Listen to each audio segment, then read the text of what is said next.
So in the meantime, we warmed up a young horse. We call it young, a 5-year-old. For us, that's very young because we, like we told already before, we buy him very young, 3, 4 years old. 5 is for us also still very young, since everybody knows the procedure and the time it takes to become a Grand Prix horse. So this is a horse, a 5-year-old German mare. You can slap me in the face because I forgot the name of the father. So I'm very bad at that kind of stuff. I never remember that. She's called Paris, and she is a very green mare still, because we don't do too much with the young horses. When we get them as a 3 or 4-year-old, we work them like 20 minutes, half an hour a day. They go in the walker, they go in the field and eat nicely the natural grass. And we keep them as close as possible to nature. We do that all the time with our horses. So they all go in the field every day unless it rains or snows or rains badly. But if it rains okay and it's in the summer, we leave them also out. They go twice a day in the walker. We at least get them another 2 times out just to get groomed and just to get them out of the stall again and hand walk a little bit. And so that naturally means already that we have a lot of people working for us. That's the disadvantage of treating your horses like that. But we think we need it to do for our horses, that they get a lot of attention the whole day and are not in the stables locked up for 23 hours and then ridden and put back in the stable again. There's nothing worse you can do to a horse like that if you do it like that. So people want to be treated nice, so we try to treat the horses also at least as nice as people. Sometimes that's bad too. So Anky is just fiddling around a little bit and makes the mare try to make her feel comfortable and get used to this ring and the spectators. Of course, like what I already said before, this mare is very green. This is the third time actually, she goes away from home and goes to another place. I mean, and if you see all those cameras and people and light and everything, that's already an enormous character test. And she proved all the 3 times that she has a very good mind. Of course, she looks a little bit, but she doesn't run away. She's a little bit spooky, but on the other hand, that also means that she has a lot of the thoroughbred that is in her bloodline comes out already, and that she's very sensitive, but still very obedient. Anky, what kind of feeling does she give to you right now? Is she still looking a little bit, or is it getting better every minute? Yeah, she's very fine, I think. But I like to take it a little quiet in the beginning, because I think a first impression for a horse is that you give them the time to have a quiet look around. And I don't want to push her too far at this point. If she's looking a little, I don't mind, because I'd rather have her looking a little bit and then get there every 2 seconds a little bit more than that I have to push her too much to where I want to go. And then from there on, we get a little tense mare. She's not really spooky, but she's a very sensitive mare. And I'm a very quiet rider with the young horses in the beginning, because I think that what is very important with a young horse is that they learn to get their balance and they learn to trust the rider. And sometimes she's a little bit too careful. Takes a little bit too much time. Yeah, I can be. But that doesn't matter. I mean, better do it in that way than try to put a lot of forces on a horse and trying to persuade him to do things that he's not capable of doing yet, because of his age or because of he's not balanced yet in his body. Don't forget that horses that are 5-year-old are still growing a lot. And most of the time, we have the experience with the thoroughbred horses, Trakehner horses, that they really need the time until they're 7, at least 7, if not 8 years old, before they're totally developed. So that means also that you have to do it a little more slow than if you would have another warm blood or something. And like I said before, the 3 and 4-year-olds, we only ride like 20 minutes, half an hour a day. Give them way more attention time-wise than the riding, in doing the other stuff. And a horse like this, a 5-year-old, we train every day now approximately 35 to 45 minutes. And start really slow in the warm-up that you already presented, taking the time, warm up slowly. It's like yourself. I mean, when you jump out of the bed, you don't put your gymnastic shoes on and start running 100 meters. You also get out of your bed slowly.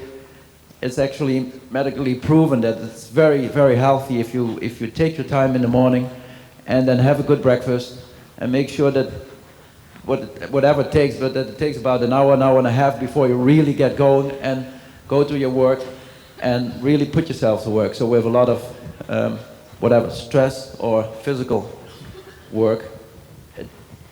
The body needs the time to get, say, the engine started up. Our horse, of course, also. So we take quite a bit of time for the warm-up. And gradually, during the training, we put the horse a little more to work by riding more transitions, which she already did do a few, from walks to trot. Now she's doing a few from canter to trot, and trot back to canter again, and change rein a couple times. Oh, is right. Goed zo. What I work a lot on with a young horse is a couple of things. Is that they have to be good in front of the leg. So when I make a transition back, I use my voice and a little bit of rein, but no leg. And when I want to go forward, I give a little rein and I give a little bit of a leg, that she really understands that I want to make her go forward. And by making a lot of transitions, I get my horse good on the 8, but also make her pay attention a little bit to me. So with a young horse, you can make like slowly transitions. They don't have to be immediately there yet.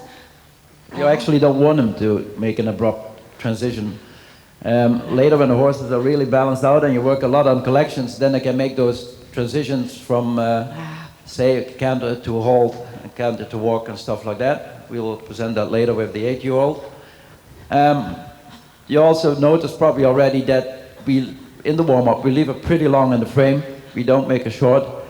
And in between, we do a lot of stretching with the horses. Like this, what she's doing right now. She's trying to lengthen the neck, and that the horse stretches out, reaches a little bit into the snaffle. So just with a tiny little bit of connection, the horse goes peacefully and quiet and stretched in our own natural balance through the arena. So we do that a lot of times with all the horses, with Bonfire and the Jokers and the Partoos and all the other horses we have. We do a lot of stretching in between, a lot of relaxation exercises in between, and then we pick them up again like she's doing now and put them in a little more to work than 5 minutes ago. So we build the training always gradually up. Anky also mentioned just a couple minutes ago that she wants to use quite a bit of voice in her training. I mean, it's not that much, but it's very subtle and very soft. And why would you pull on a rein and use a lot of lag if you say ho and it makes a nice transition to trot? If that's possible, why would you do it in another way? Except in the show, of course, you have to do it so silently that the judges don't hear it, otherwise you have another problem. But believe me, if you talk very, very softly to your horse, the ears of the horse are very good developed ear system, and they're pretty close to your face. So he will hear you, don't worry about it. Also one of the things that Anky mentioned, that's one of the key things in our training is that we want to give as less aids as possible. So if we drive a horse forward with our leg, it has to go immediately forward, and it has to stay in the speed that we put her into. So if you have a certain speed with 1 or 2 leg aids, we keep the legs off the horse. We just keep a gentle, soft connection with the upper calf, and everything else we're going to keep as relaxed and naturally hang down legs as possible. There's nothing worse to ride a horse and keep giving your aids all the time. A lot of riders you probably will see, even in your own area or maybe even in your own club, that are constantly driving the horses with their legs. So if you want to make a horse dull, that's the way to do it. Anky, can you explain what you're doing now in between the transitions? And yeah, in between I already ride some little sideward gaits, like a little shoulder in, and I switch a lot with the young horses with a rising trot and a sitting trot, because I think a horse has to get used to a sitting trot as well. Oh, sorry. And they have to get a little strong in that as well. And they have to learn to carry their weight. And of course she has to carry my weight. So she has to learn. Oh. Oh, she's probably happy with your weight. That's not that much. Yeah.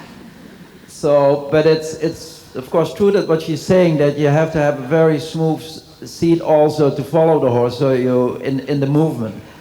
So it's very important that you try to follow the movement of the horse as much as possible in a natural, relaxed and balanced way, so you don't disturb the movement of the back too much. Actually, you don't want to disturb it at all. And if your horse is very well trained, you will recognize at a later stage, or maybe already in the beginning, you never know, that the horse, so to speak, takes you through the movement, so that you can. It's easy to follow the movement of the horse of the back. The lateral movements we do with a 5-year-old like this. Of course, there are also 5-year-olds that are more matured already, but this one is still a real baby. The lateral movements we do on a horse like that is the shoulder fore, the shoulder ins, and the leg heel. She did do a little bit of that already. She will do a couple more soon, and then she will play also a little bit with the degree of how much you take the horse in the shoulder in and in the shoulder forward. So you play a little bit with the angle in the shoulder in and the shoulder forward. We think that's a very important exercise in trot.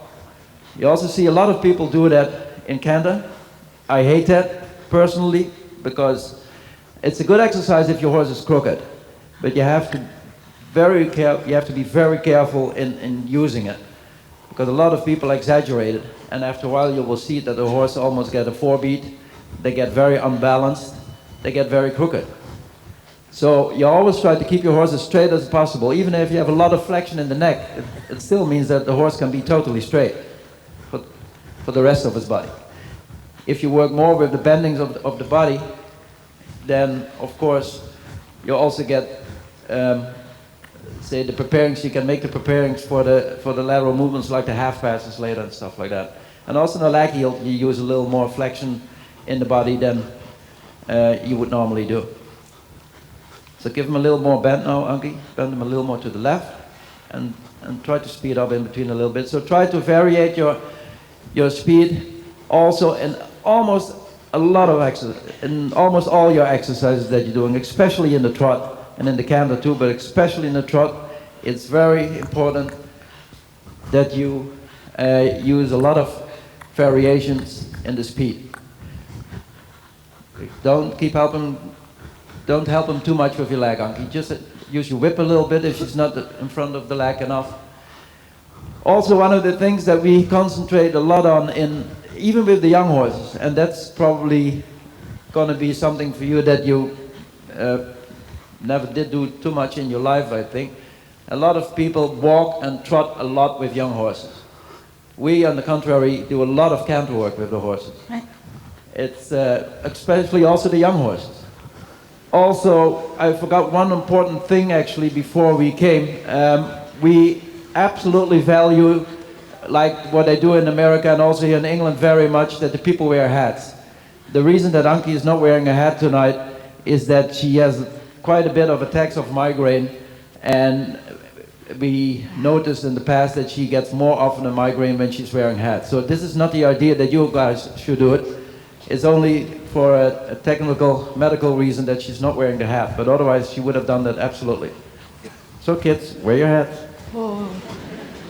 Yes, ma'am. Okay, now keep cantering for a little while, and also I was telling the story about the canter. We value the canter work a lot. We have the experience that through the canter work, their balance and their strength become very rapidly enormous. So what we also do, of course, that we forgot to tell when Richard was talking about what we try to find in a horse, we absolutely value the quality of the canter. If you don't buy the canter, so to speak, you have a huge problem already. everybody knows that 60% of the test, the Grand Prix test, 60% of it is only canter. There's a little bit of walk and some trot, but also not much, and quite a bit of passage and piaffe, but mainly canter. So people, if you buy a horse, absolutely make sure that you get a horse with a great canter. So this horse has a natural, good canter. There's absolutely no doubt about that. You can improve the trot a lot. If you buy a horse with this mare doesn't have a huge trot, but she has a very balanced trot. It's an easy trot, a trot that you can work with, a trot that's easy to do lateral movements with, and also a horse that probably will have quite a good passage and piaffe. That you can see the technique of the legs already, that she will have possibilities to do that. Of course, there are more things that she needs later, and once they get older and we're going to do more passage and piaffe, then you will notice if it really will work. Then you need the character especially a lot, and the natural technique that they have for that kind of movements. Anky, is there some more things that you want to tell about the things that you do with the mare? Like in the walk, we don't do too much walk work. Especially not a collected walk.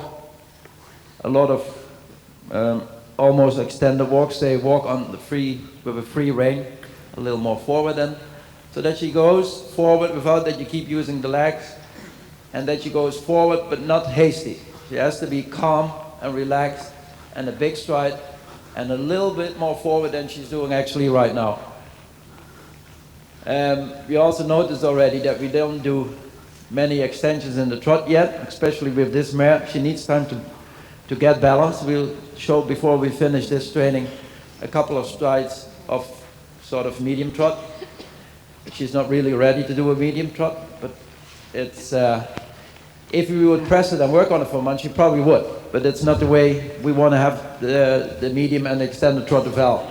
It has to be trained into the horse in a way that it's natural, that she can do it with a natural trained up balance, and not that you have to press it and force it to do it, because it's really nice to look at. It will come later anyway, and it will come in a better way.